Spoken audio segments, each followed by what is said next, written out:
अब ये लॉन्ग मार्च हमारा दीरकोट आके रुका। ये तो याद होगा ना कि मुजफ्फराबाद के कोर मेंबरान दीरकोट गए थे रात को आप लोगों को प्लेट में छोड़ के, याद है ना? हम वहां गए थे, हमने कोर कमेटी इजलास किया था दीरकोट के मुकाम पे, वहां पे हमारी बातचीत हुई, हमने उनसे मैंडेट लिया।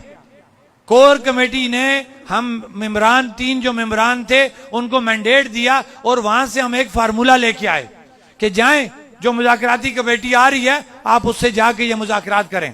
हम उनका मैंडेट लेके आए क्योंकि हम अकेले 3 की कोई हैसियत नहीं है, क्योंकि हम अक्सरियती राय पे फैसला करते हैं। अक्सरियती राय का जो फैसला था हम 3 मेंबरान उसके पाबंद थे।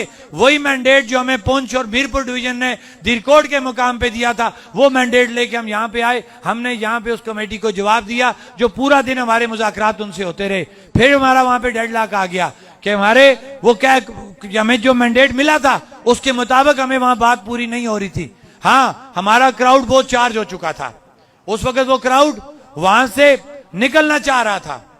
तो हमारे एक जिम्मेदार, मेरा वो छोटा अजीज है, भाई है मेरा, उसका नाम है आबद नजीब भट्ट, किसी ने नहीं सुना होगा, लेकिन रब जिसको इज्जत दे वो उसकी इज्जत करनी पड़ती है।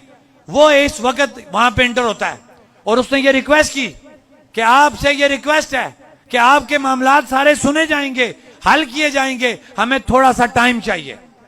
हमने कहा कितना? उन्होंने कहा कि आप उस पंडाल को वहां पे रोकें। हमने तमाम मेंबरान से वहां मुशावरत की दीरकोट के मुकाम पे। उन्होंने, मैं फख्र करता हूं अपने उन तमाम नेशनलिस्ट भाइयों से के ऊपर कि जिनको बड़ा बुरा भला कहा जाता है कि पता नहीं जी वो कितने सख्त हैं, वो मतलब है नेगेटिव माइंडेड है। वो नेगेटिव माइंडेड नहीं है।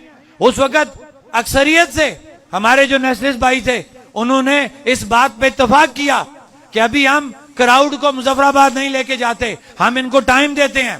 फिर जिम्मेदारी हुई कि क्राउड को किस तरीके से मैनेज किया जाएगा। तो फिर उन्हीं कोर मेंबरान ने यह जिम्मेदारी ली कि हम क्राउड को कोहाला के मुकाम पे रोक के रखेंगे और आप जाके उनसे मुज़ाकरात करेंगे। यह बड़ा मुश्किल फैसला था। इतने बड़े क्राउड को, हजारों की तादाद को, मुख्तलिफ नजरियात के लोग, मुख्तलिफ मसलक के लोग, उनको एक जगह पे रोकना यह बहुत मुश्किल काम था। जो बड़े बड़े अदारे जो है ये बात नहीं सोच सकते थे, लेकिन अल्हम्दुलिल्लाह हमारी नीयत ठीक थी, रब की मदद हमारे साथ थी और जितना भी हमारा पंडाल था वो डिसिप्लिन पंडाल था। अल्हम्दुलिल्लाह हमें फख्र है अपने उस पंडाल के ऊपर कि हमारे वो लोग जिन्होंने उनसे ये वादा हमें दिया कि वो कोहाला के मुकाम पे बैठेंगे, वो कोहाला के मुकाम पे बैठे रहे। अब इस बात का क्रेडिट एक सियासी जमात का बड़ा लीडर, ये मैंने तब बात की है क्योंकि कुछ चीजें आपको पता होनी चाहिए कि इनको जितना इनका मुंह काला हो जाए ये बेगैरती अपनी नहीं छोड़ते। अब मुझे बात बताएं कि लॉन्ग मार्च एक्शन कमेटी कर रही है, लॉन्ग मार्च को एक्शन कमेटी रोक रही है, और लॉन्ग मार्च को रोकने का मशवरा या रिक्वेस्ट किसने की? मैंने उस शख्स का नाम भी ले लिया। तो एक सीनियर सियासतदान जो कभी प्राइम मिनिस्टर बनने के ख्वाब देखता है, कभी सदर बनने के ख्वाब देखता है, वो अदारों में जाके ये कहता है कि जनाब कोहाला के मुकाम पे इस पंडाल को मैंने रुकवाया था। और शर्म आनी चाहिए तुम्हें। तुम्हारी इतनी हैसियत नहीं है कि तुम आके जम्मू कश्मीर ज्वाइंट अवामी एक्शन कमेटी के किसी फैसले को आके तुम चैलेंज कर सको। जी अगर थोड़ी सी इज्जत रहने दो ने बाकी जी। आते ना ओ सुनो, वो देसी मुहावरा है, छितर खोसरा बहु पिया पर इज्जत रह गई, ता छितर खोसे ताकि रहने दो, छितर खोसे ताकि रहने दो। और जिसका मैं जिक्र किया ना उसको ही पता लग गया, जिन्हें अदारियां को गया उन्होंने भी समझ लग गई कि नौसरबाज केड़ी केड़ी नौसरबाजी कर दें।